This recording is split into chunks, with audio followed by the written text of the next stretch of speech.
few. The question is, what do you do about it? That's the minority. It's still the minority. Even though it's an issue, it's the minority. The majority of gamblers don't have an issue. The majority don't. The minority are the ones that are fucking putting their kids' college tuition on and shit. I haven't looked at the stats. I don't know. I know people who have, cryptos gambling. A lot of the gambling takes on a lot of forms. So, but even the stock market, that's still gambling. Yeah, so it's gambling. Yeah, a lot of people that do the majority of the people that do stocks aren't degenerates, don't have an issue, and they're very successful and they're doing fine. Yeah, they're not very successful. Yeah, I don't know. I think gambling's a problem. Gambling's not a small problem; it's a big problem. The friends that I know that are in trading, addiction in general to, whether it's gambling, pornography. Alcohol, drugs, but gambling, pornography, let's talk about our phones, and gaming is an actual big problem for young men. It's a big problem. And it's not getting better, it's actually getting worse. So that trumps all that is the phone. Phone's number one. That's right. Well, your phone, that's exactly right. Phone's number one. You're addicted to your phone, not a which gives you gambling access to. You have the access because of your phone. And the social media. Social media and your phone's way worse than gambling, drugs, or any of this. It's all part of the same toxic mix, 100%. But again, so do we ban all phones? I don't know.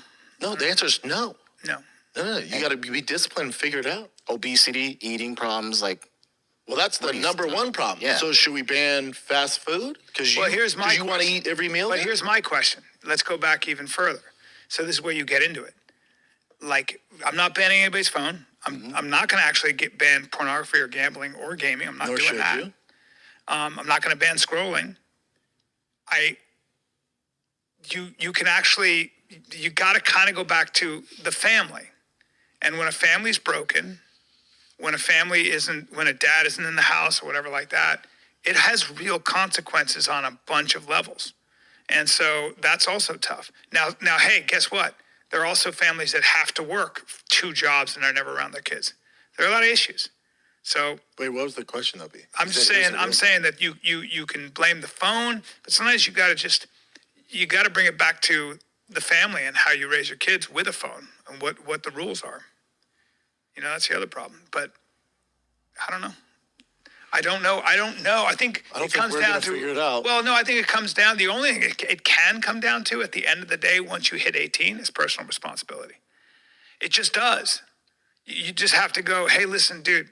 Just so you know, that phone, for the most part, is not good for you. It ain't going to work out. And the younger generation's figuring out way better than we did. Probably. The most disciplined people I know, I see on their phone all the time. Yeah. All the time. Yeah. All the time. So it's that's an issue. But the younger generation, I grew up with my dad hunched over. Instead of watching me catch a touchdown, he was on his fucking phone.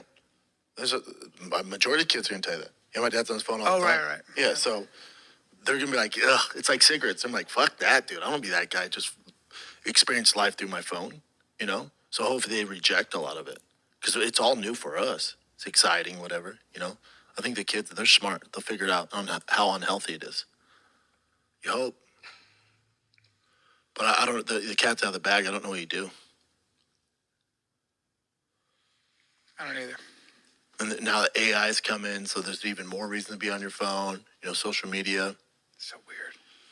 People can make a living streaming 24 hours a day. People make a living creating hate videos on YouTube. Oh, yeah. So what do you do? Nothing. You just let it go. It's part of the whole. There's a lot of great stuff on YouTube. There's a lot of great stuff on your phone. There's also a lot of shit.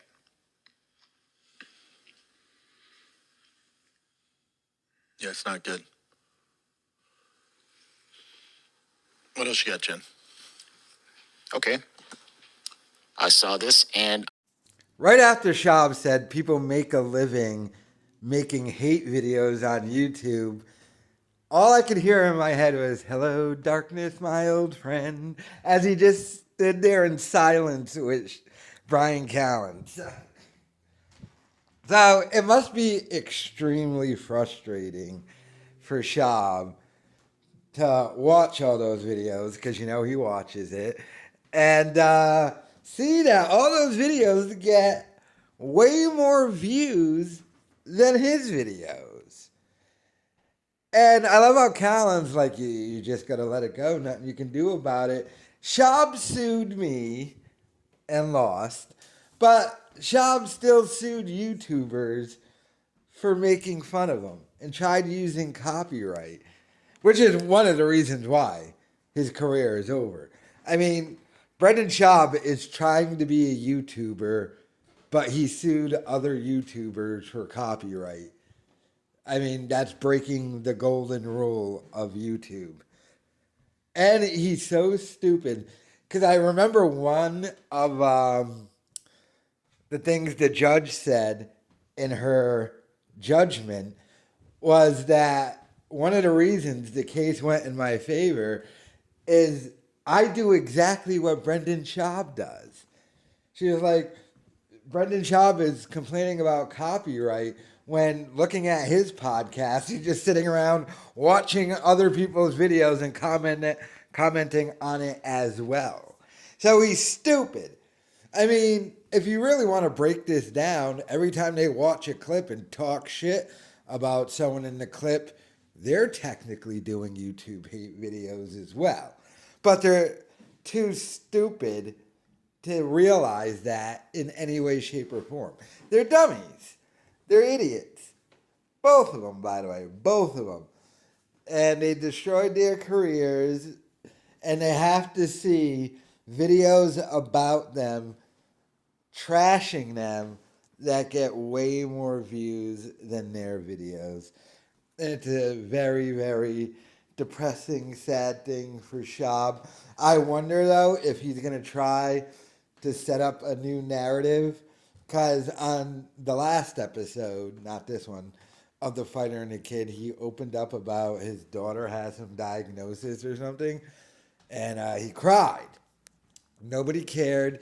Nobody made a video about it. No one made fun of him about it. No one even commented about it on YouTube and not on the Fighter and the Kid subreddit, especially at the time when he made this. But he's going to try and spin that into, they're making fun of my family. I can already see him attempt to try to do that. But, I mean, he has to sit there knowing his career is dead. He's toxic. He's poison. But completely lacks self-awareness as to why any of it happened. And he'll just continue and pretend none of it did happen, as long as he has his father's money and whatever is left in his savings to pay people to do podcasts with him. But it was just hilarious how, like, their brains broke and they just sat there in silence contemplating how much that they failed. But let me know your thoughts in the comments.